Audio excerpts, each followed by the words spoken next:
Hello and welcome to UAT Time within the United Countries Special by First Ukraine. You can find us on the frequencies available on our website, firstua.com. I'm Sergey Velichanskiy. And I am Olivier Vedrine. UAT Time is dedicated to bring Ukraine and Europe closer to each other by introducing the real Ukraine to the rest of the world. We're not alone while people around the globe stay by our side. Our guest today is Marta Dyczok. He's a professor in politics and history of the University of Western Ontario. Welcome to the show. Welcome to our tea time. Thank you for inviting me. You've been to Ukraine quite a lot. Many times. Many times. Actually, you couldn't even put your finger on the number how many times you traveled. What brought you this time? This time I'm on a half sabbatical. Okay. And I decided to start a new research project. And what I'm doing is I'm collecting interviews with internally displaced people and recording their individual stories so that I can then do some academic work with it, but also to create a database. Because when this is one of the big problems in Ukraine right now, the war, the internally displaced, and the economy. And when looking at how the story of the internally displaced is presented, it's statistics, it's politics. But what I want to do is put human faces on this. Yeah. And so I'm finding people and conducting interviews with them. And once it's all finished, I'll deposit it in our university library, so it'll be a nice database available to anybody. Yeah, I wish it was something much funnier than this, but you know, in the recent year and a half, over 1.5 million displaced people in Ukraine, which we would have never even thought of anything happening like this. So, unfortunately, I doubt that the stories are, you know, with a lot of they're not happy stories. Yes. They're not happy stories, but they're very diverse. Yes. They're very, very diverse. Well, that's good to have a sense of humanity when you do some research, I think, and to put a figure, an image on all those figures and numbers. yes. You mentioned that you taught some courses here as well, right? Yes. Yes. I came here actually. I see your eyes like no, going I love like teaching, and fall is coming, so I'm just preparing. But I came here to do research for my PhD on Ukrainian refugees during World War II. Okay. And I was doing archival work, and this was way back in the Soviet Union. It was 1991 in the spring, and the Soviet Union started teetering, and I thought, oh, it's too interesting to sit in the archives, so I became a journalist, and I wrote for The Guardian and for Radio Canada International. And that's when the University of Kyiv-Mohyla Academy was being planned. And they invited me to come and teach. So when I finished my PhD at Oxford, I came and I taught at Kyiv-Mohyla for a few years and continued doing some journalism. And then I went back and got a job in Canada, and now I continue to come every summer to do research, and will be teaching a course at Kyiv-Mohyla again. So I'm looking forward to that. All right, all right. So now, let's, you mentioned Canada, because that's mostly where you... That's where I'm from. That's where you're from. You definitely live there, and you're activist. You are an activist there, in our terms. Well, at least that's what I was told, that you can tell us more about the volunteers.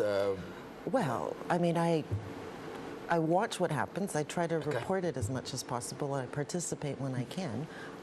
What happened, I mean, my activities are mainly in the academic sphere, but when the Euromaidan erupted, the Ukrainian community in Toronto and across Canada and other parts of the world as well started organizing protests of support. So I went to all of those and reported on them. I did a lot of commentary for various media outlets on what was happening. And then when the war started and all of that, a lot of volunteer organizations sort of appeared, and they're doing things like collecting funds for the displaced people, for the war effort, for all sorts of medical supplies and that. So there's tons of stuff going on in Canada. So and the diaspora is very active in Canada, yeah? Very much so. And they've been active in sort of organizing, as I described, the protests and that sort of thing, but they've also been very active in advocacy. And you might remember Canada during the Euromaidan and after the annexation of Crimea and in the early part of the war was really a leading voice from the international community in taking a very active stance in criticizing the use of violence against protesters and then the annexation and introducing sanctions. And that was in part because the Ukrainian community was actively contacting the Harper government and saying, do something, do something. So it was, I wouldn't sort say, of lobbying. well, they like to use the term advocacy. Okay. But, Yeah, yes. I saw also that you are the diaspora in Canada is very active to support also the military effort. In Atos Zona, you send some uniform. You Well, send Canada, some, I think, yeah. was one of the first ones who really Yeah. supplied Yeah. the uniform and. Because I saw some, I saw some Canadian friend, and they buy some uniform. They send uniform to Atos, and great job. Yeah, no, they were supporting initially the volunteer battalions, but also Canada was, I believe, the first to give non-lethal military aid to Ukraine. Yes. Yes. You were one of the first country who did some sanction. Yeah, that's Yeah, what. Yes. yeah, So I remember the that. sanctions. So that's what Canada was taking a very leading role in a lot of this. It's no longer taking such an active role. Now the EU has become more engaged. Yeah. Okay. But in the early days, Canada. was Canada. Yeah. Well, thank you, Canada. What can I say? Yeah.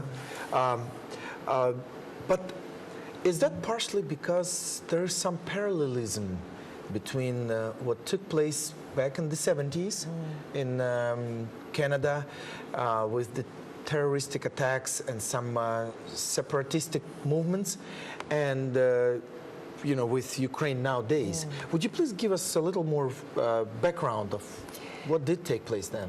This is a question I've been asked before. The parallels, people see them. I would say the parallels are not that great. Okay. Because what was happening in Quebec in the 70s was an indigenous separatist movement. What's happening in eastern Ukraine is not. So Yeah. that's a fundamental That's very difference. Well, is it obvious, the difference, honestly, because Absolutely. The Because propaganda. It wasn't a matter of France. We going didn't send into troops, Quebec. Yes, exactly. We But didn't send what I'm saying is, sometimes it seems like people from whatever countries, they are blind enough to not see that. But The term referendum is used a lot in Crimea, in Donbass. There were events that were called referenda that were held there. In Quebec, there were real referenda that were organized by the government, Okay. that were properly held, and the results were announced. Okay. So the terminology that's being used is why it sounds like it could be similar. But the desire for separatism in Quebec is genuine. But it's not the majority. And hopefully it won't be, because I like Canada the way it is and I don't want Yes, Quebec to yes. leave. But I can understand why a certain portion of Quebec society felt very dissatisfied with what their status was within Canada. And so they had this movement. And the Parti Québécois continues to exist, but it has poor electoral results. And that's the separatist movement in eastern Ukraine and Crimea also, it exists, but it was never a majority. Yes. And I think that's the point. And it became, the events that are happening now were triggered from abroad. yes. It wasn't indigenous, and that's the key difference. And we really, Sergey, France didn't send money, and France don't want Quebec independence. This is this is really. We were not like involved in this way of independence. Yes, you remember the sentence of General de Gaulle, but that was a more provocation. That's a real political movement. Then read big difference between what's happened in the east with the Russian support and Quebec is what's happening. Okay. Yeah, I mean, there was never this new France Sure. initiative like the Yeah. Novorossiya. No. Novorossia, yeah. Well, Impossible. yes, and now with all of the, ammunition that they waste by shelling and using every day, That's the budget of typical little country every day. They're wasting, they're spending. Where do they get this money? Well, you're a historian. I'm sure as you teach, you do draw some lessons from history. And what do you think? What would be your message right now if you got a chance to teach maybe a summer class to Ukrainian students? What would be your message? Well, I would really like to teach some politicians. Okay. Because I think that politicians would really do well to learn I have 450 their history. students that just we need to make sure that they come. I mean, the thing about history is there's that saying, those who don't learn their history are doomed to repeat it. But it's also important to keep in mind that history is just the background, because in the interwar period, people were busy learning the lessons of why World War I happened, and that contributed to the outbreak of World War II. So we can't learn policy options from the past. What we can learn is what happened and why it happened, and what we don't want to happen. Okay. But in terms of looking forward, which is what I think is really important here, there's a real need for new solutions. Because the conflict that's happening in Ukraine right now, it's a new kind of hybrid war. Yeah. And history doesn't have the answers in how to resolve it.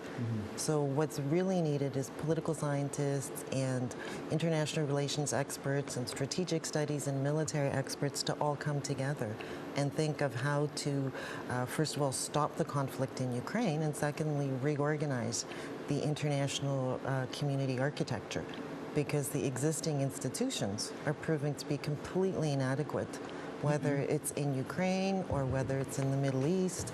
Or in Africa. These conflicts are ongoing. People are being killed every day, and these international institutions that were designed to keep the peace internationally, they're not working anymore.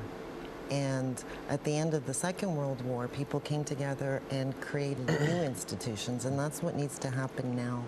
New mechanisms, and one of our former prime ministers, Lester B. Pearson, he was innovative. He came up with the idea of peacekeeping during the Suez crisis. So that was kind of a new way of resolving a crisis, and that's what we need now. We need someone to, I mean, I've been thinking about this, but I don't have the answers yet. Okay. But we need to sort of see how things didn't work in the past and how to make them work now. Well, we have a big illusion in diplomacy. A lot of persons think that international community exists, and that's no. The international community as a big power does not exist. We have several interests, and the model of this after the Second World War, the UN is now model of the past, and we need to reorganize the international community to make the international community efficient, even in international law, because now we have a problem of international law. What we can do when a country do a criminal annexion? We can do nothing with our instruments now. We have to make new international law. And I'm sure there are, much smarter and more experienced people are, breaking their brains right now and trying to develop the new approach with all the new challenges. Really, the year and a half, these past year and a half has changed, very much. Now, the question is, what do you think? First of all, will the elections in Donbass take place in October? In October. Well, we'll see. I can't predict the future. I'm listening carefully to the arguments on both sides, and I have to say I'm slightly on the fence, because I can see the rationale for holding them, and I can see the rationale for suspending them until they can be properly held. So I haven't quite decided what I think about that. But I don't think that elections are really the key issue. I think the key issue is that the war effort seems to be stalled. And everybody's talking, not everybody, but elections are being discussed a lot. But how will that help resolve the conflict? I don't see that that's going to be a solution. But there are some other conditions, not only with the elections, but the borders need to be secured by Ukrainian side. Without the borders, that no point in elections. It will be another show and nothing else. Yeah. So-called elections. Yeah, I think the solution of this war is in the Kremlin. It's not in the election in the Donbass. The result of this war is in the Kremlin. Is the result will be the future of Putin. This war will stop when Putin will be removed from the power. Do you think it? Do you think because now it this is not only Putin but the system, and really this war will continue until the system will continue in Russia. But do you remember Soviet Union? Because it's an imperial view, When somebody stepped out, someone else from the system stepped in, and as a successor who has not been, had never been better, in a sense, but he just. Khrushchev was much better than Stalin. Yeah, well, yeah. But, because the time demanded some gradual evolutional change. Well, perhaps this will happen in the Kremlin again, but we don't have 100 years I or agree 50. with you that what happens in the Kremlin has a determining fate in the Donbass and Crimea, and I think Putin will sooner or later be held accountable by his own people. Yep. But your question also is what happens next? Because the political elite in Russia right now has been so concentrated and dominated that, we saw Nemtsov being killed. We see opponents being eliminated. There isn't sort of a strong opposition. Unlike in Ukraine, when Yanukovych left, there was a whole bunch of politicians to choose from. There's always been an opposition in Ukraine. And in Russia, I don't see it. So the question is who would follow and, how quickly those changes would happen. Although I remain optimistic because something will have to change sooner or later. But it's also, I think, the Ukrainian government needs to be being a little more proactive. You know my link with the Russian opposition. I work very closely with the Russian opposition. I am very involved in that. And all my friends from the Russian opposition say to me that please win in Ukraine, and after that you will help us to change in Russia. But the first step is to win in Ukraine, really. But win the war, you mean? Yeah. No, to win, to reform Ukraine. Okay. Because if Ukraine will be a success, that can be an amazing way of change for Russia. I agree, but they have to be responsible for themselves. They can't wait or ask someone else to. Now more and more of my friends from Russia, from intellectual journalists, and we talked about that. Now they come to Kiev because they cannot discuss in Moscow. That's right. Well, and I had a meeting with the Russian opposition in Lviv. Can you imagine that? In Lviv with the Russian opposition. Yes. Yeah, actually, they're even talking about setting up a cabinet of the government in exile. A shadow cabinet. That's we idea. want to do that. Well, I think that's an excellent idea, but they have to take responsibility for their own politics. And I appreciate that they're looking to Ukraine, but the same way that Ukraine has to take responsibility for itself and not wait for someone to help them. I mean, obviously help is welcome, but people have to take responsibility and do everything they can. But it's a very big problem in the psychology of the Russian citizen, because they are waiting everything about from the leader, not from. That's the difference. You know? Yes. Now, but my question is, the conflict in Donbass takes away, some numbers of lives of soldiers and civilians every day. Yeah. Should it how can we stop? Well, it seems like with actually, I don't know if you've heard of, yesterday and the previous couple of days, I mean, major escalation, renewal of shelling, escalation of the, I mean, again, the use of the forbidden weaponry and all that. Even onto new territories, closer to Mariupol and some other. The outskirts of Mariupol, Sartana. Yes. Actually, 2-3 people, just civilians, were killed. Now, the question is, military way or diplomatic way? I don't think it's the either or. I think it's both and more. Yeah.